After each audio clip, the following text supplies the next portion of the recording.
सातपुड्याच्या कुशीत वसलेला नंदुरबार जिल्हा मोठ्या प्रमाणावर आदिवासींची वस्ती असलेला जिल्हा म्हणून ओळखला जातो। मात्र याच आदिवासींमध्ये अंधश्रद्धेचं प्रमाण किती आहे याचे एक उदाहरण आता समोर आलं। एका महिलेला डाकीण ठरवण्यात आलं आणि त्यानंतर तिला जीवे मारण्याची धमकी देण्यात आली। त्यामुळे या महिलेला आपलं राहतं घर सोडावं लागलं। 2024 मधल्या महाराष्ट्रातली ही विदारक स्थिती नेमकी काय आहे बघा।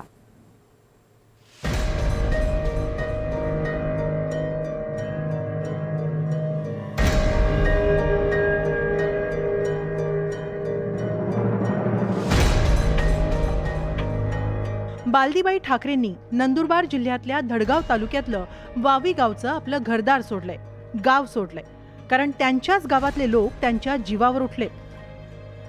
बालदीबाई गावात जादूटोणा करतात, त्यांच्यामुळे गावकरी आजारी पडतात असा गावकऱ्यांचा आरोप होता।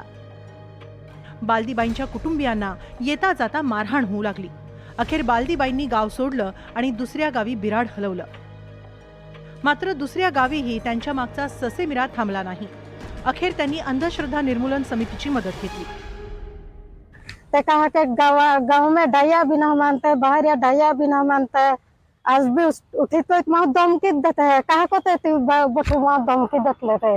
आई भी जहे वाटे तहे जनरी एको इतना माँ को ला उठलो है माँ ओ तिया खेतों में जाता से तिया क्यों उठला तो फुसीलो पड़तलो माँ।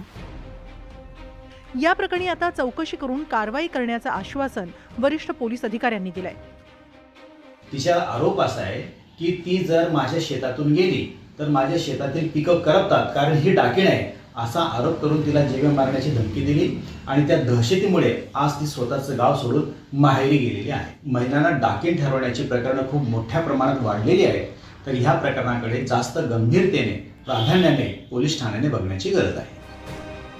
21व्या शतकाचा पाव हिस्सा आता संपलाय। भारत स्वतंत्र होऊनही आता 75 वर्षांचा कालावधी उलटलाय। भारतीय माणूस लवकरच चंद्रावर पाऊल ठेवेल, तरी महाराष्ट्रासारख्या पुरोगामित्वाचा टेंभा मिरवणाऱ्या राज्यात बालदीबाईंसारख्या महिलांना सुरक्षित वाटत नाही। महाराष्ट्राची ही स्थिती असेल तर इतर राज्यातल्या स्थितीची कल्पनाच केलेली बरी। प्रशांत जवेरी, NDTV मराठी, नंदुरबार।